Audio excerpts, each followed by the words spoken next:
اتفاق سے دیوار کے اوپر کوا آ کر بیٹھ گیا۔ والد نے کہا کہ بیٹا یہ دیوار کے اوپر کیا بیٹھا ہے؟ بیٹے نے کہا ابا جان یہ کوا بیٹھا ہے۔ والدین نے پھر پوچھا بیٹا یہ کیا بیٹھا ہوا ہے؟ اس نے کہا ابا یہ کوا بیٹھا ہے۔ مزاج تھوڑا تیز ہو۔ اس بڑے باپ نے پھر پوچھا تیسری مرتبہ تھوڑی دیر کے بعد میں کہ بیٹا یہ دیوار کے اوپر کیا بیٹھا ہوا ہے؟ تو اس نے کہا کہ دکھائی نہیں دیتا۔ کتنی مرتبہ بتا دیا کہ ایک کوا اس دیوار کے اوپر بیٹھا ہوا ہے۔ وہ بوڑھا باپ وہاں سے اٹھ کر کے اپنے کمرے میں جاتا ہے، اس کمرے میں سے ڈائری نکال کر کے لاتا ہے اور کہتا ہے کہ بیٹا اس کو پڑھ، اس کے اندر کیا لکھا ہوا ہے؟ اس کے اندر لکھا ہوا تھا کہ جب تو چھوٹا تھا اور میں جوان تھا تو ایک کوا دیوار کے اوپر آ کر کے بیٹھ گیا تھا، تو نے 35 مرتبہ پوچھا تھا کہ ابا دیوار کے اوپر کیا بیٹھا ہے؟ میں نے 35 مرتبہ یہ جواب دیا تھا کہ بیٹا یہ دیوار کے اوپر کوا بیٹھا ہوا ہے۔ آج میں نے 3 مرتبہ پوچھ لیا کہ تیرے مزاج کے اندر تبدیلی آ گئی۔ آج یہی اولاد کر رہی ہے والدین کے ساتھ نا، یہی معاملہ کیا جا رہا ہے۔ آج دوست احباب کی مجلسیں ہوں، کہیں برتھ ڈے منانے کے لیے چلے جائیں، کہیں دعوت دینے کے لیے ہوٹلوں میں چلے جائیں تو کئی ہزار روپے دوستوں کے اوپر اڑا دیتے ہیں کہ جو چاہو کھاؤ، میں ہوں نا۔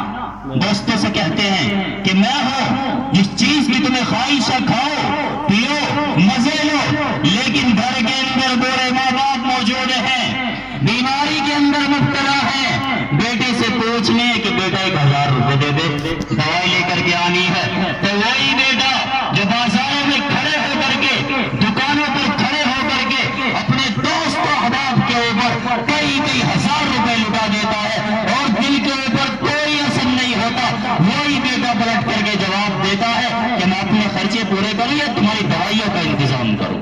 بتاؤ سچ ہے نہیں؟ ہو رہا ہے نہیں ہو رہا ہے؟ ایسا یہ ہو رہا ہے معاشرے کے اندر۔ اسی لیے اس موضوع کو لے کر کے بیٹھا ہوں کہ آپ کے سامنے یہ بات عارض کر دو۔ میں نے پیچھے ابھی بلال مسجد میں جو ہے تھوڑی سی بات کی تھی، وہاں بھی میں نے اس بات کو بیان کیا تھا کہ والدین کی قدر کر لو میرے بھائیوں، والدین کی قدر کر لو۔ یہ نعمتیں جب تک اللہ تعالیٰ نے دے رکھی ہیں یہ بڑی نعمتیں ہیں۔ ارے ان سے پوچھو کہ جو بچپن میں یتیم ہو جاتے ہیں، جن کا پوچھنے والا کوئی نہیں ہوتا تو بیٹا کہاں ہے، ان سے پوچھو والدین کیا ہوا کرتے ہیں۔ آج گھر کے اندر موجود دکھائی دے رہے ہیں تو ہمیں احساس نہیں ہو رہا کہ والدین کا مقام و مرتبہ کیا ہے، ہم سمجھنے کے لیے تیار نہیں ہے۔ یتیم ہے، پھر رہے ہیں، کسی کو باپ نہیں کہہ سکتے، کسی کو ماں کہہ کر کے نہیں پکار سکتے۔ تم کیا سمجھ رہے ہو کہ دولت تمہیں دے رکھی ہے، تم اس کی قدر کرنے کے لیے تیار نہیں ہو؟ سوچو میرے بھائیوں، نوجوانوں غور و فکر کرو، ایک بات یاد رکھیں، جتنے بھی نوجوان یہاں بیٹھے ہوئے ہیں سب کے دلوں کے اندر یہ خواہش ہوگی، سب یہ جانتے ہوں گے، سب کی یہ دلی خواہش ہوگی کہ میری بھی اولاد ہوگی، میری اولاد میری فرما بردار بن جائے، میرے ساتھ میں حسن سلوک کا معاملہ کرنے والی بن جائے۔